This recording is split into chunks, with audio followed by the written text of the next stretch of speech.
akala ko okey lang siya kasi sabi sa akin nung mga nagbabantay hindi daw siya kumain magdamag.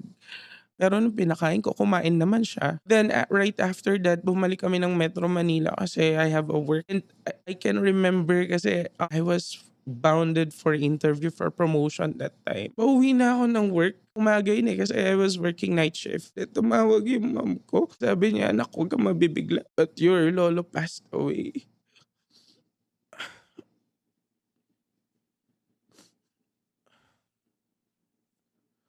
During that time hindi ko alam kung anong dapat kong ma-feel. Nandun kami pero bakit sinayang ko yung time.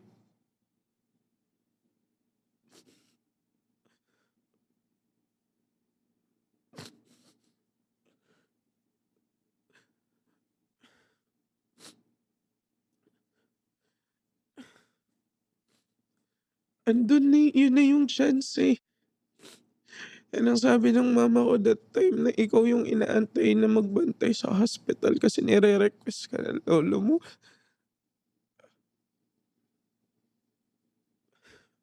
Pero at the very last time, hindi ko siya pinagbigyan.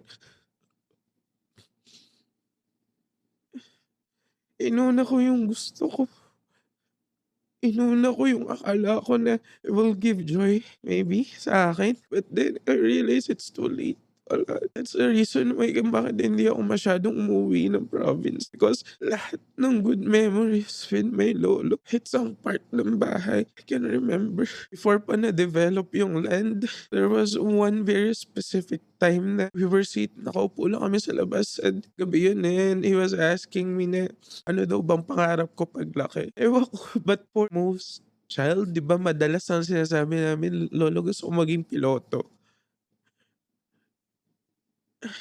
Hindi ko siya natupad.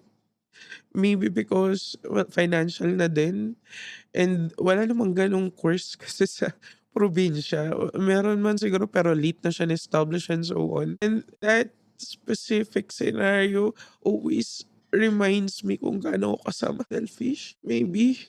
But yun yung sabi nila parating nasa huli yung pagsisisi and wala nang magagawa. Hindi ko na mababalikan yung time. So that's the reason why whenever may nagtatanong sa akin, what's your definition of home? It's always painful and happy at the same time. Kailan yan nangyari? Tagal na, I think mga around 20 before pandemic, yung mga 26, 17, Ilan 18, taon 32. ang husay mong kasama mo dito sir sa Wala, ako lang. Adventurous eh, kung saan ako na napupunta. spring break mo na? Kahit ako umiyak, okay. Gaano siya katagal nung sa hospital? I think 2 days lang yun po, eh, sir. Kasi that was weekends eh, if I'm not mistaken. Then Monday siya namatay. And like, andun kami eh, bakit ano nangyari? I think mga nasa 90s na ata siya. No, matanda na rin siya. Ang masakit lang dun, hindi ko siya na-realize na something na it's life-threatening na yung condition niya during that time. For the fact na nurse pa ako, ay, hindi ko binaliwala ko lang yung whatever kung ano man yung nandun nung time na yun. Ayun. Kasing gano'n? Hindi na, kasi I was in insurance na during that time, eh. But it's a medical insurance kasi hawak ko na, like parang kaka-transition ko lang sa Manila that time. Nakakahiya nga kasi I was assigned in ICU for 3 years. So I was like puro intensive patients ang hawak ko and hindi ko man lang na-realize even the slightest hint na, "Hey, hindi siya okay." Thank you. How did the experience influence your view sa sarili mo? Right now. So yun nga, when my lola passed away, yung lahat ng pangaral niya, yun yung nag-stick sa mind ko na, eh, kailangan makapagtapos ka ng pag-aaral. Although tapos naman na during that time, but you have to become successful, 'no? Pero hindi naman siya yung tipo na he wanted to impose it to me. It's just naalala ko lang siya na I have to redirect myself na hindi sa lahat ng pagkakataon kailangan unahin mo yung sa tingin mong masaya.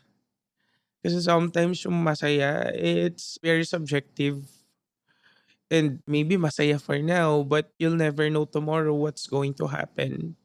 And at the end of the day, sa tingin mo yung temporary na happiness na yan, kasama mo pa rin ba siya until tomorrow?